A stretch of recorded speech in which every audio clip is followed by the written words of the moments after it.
Hello and welcome to this lesson on the fantastic tune Dives and Lazarus. This is based on an old Bible story. It's a really lovely tune. We're going to be in the key of E minor on our DG Melodeon. So the D row is kind of your main row, although there's probably an equal amount of notes on the D row and the G row. So there's an F sharp in the key signature, so all Fs are sharpened by default. And we have a pickup bar with just two notes in it. So you have a G on the D row and an F sharp on the G row. We're in what I call position -1. So on my fourth button start instrument, my third finger is on the fifth button down, and I'm playing that button and pulling to get the note G, and then I go over to the G row and my first finger plays the note F sharp, which on my fourth button start instrument is button number 3. If you've got a third button start, is button number 2. So this is a pickup bar, so you come in on beat 4. So you go 1, 2, 3, 4 and, okay? And there's no accompaniment for that, so it's just those two notes on the right hand, no left hand. 1, 2, 3. So those two notes are both quavers. We're going to do bar number 1 now. Remember, the pickup bar is called bar 0. Now, we still have this idea of swapping over from the D row to the G row. We start on the D row with the note E, and it's finger number 2. With my fourth button start instrument, this is button 4 from the top on the D row. Might be button 3 for you. So basically, if you've got a third button start, and I happen to mention any button numbers, just subtract 1 from that. Now this note is E. I'm going to play it 3 times. Finger 2 on the pull. Now on the third one, I'm going to do this little ornament. It's written on my music as a triplet, but it's probably a bit faster than that. Like that.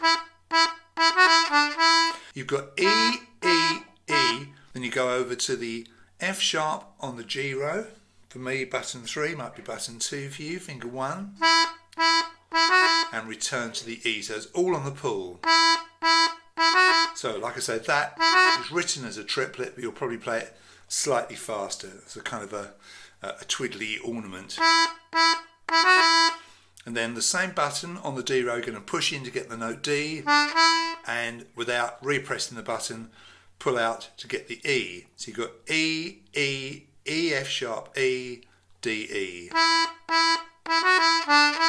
So 1, 2, diddly, 4 and. It's probably the best way to count that. And the diddly is beat 3, of course. Now the left hand for this bar number 1 sounds like this.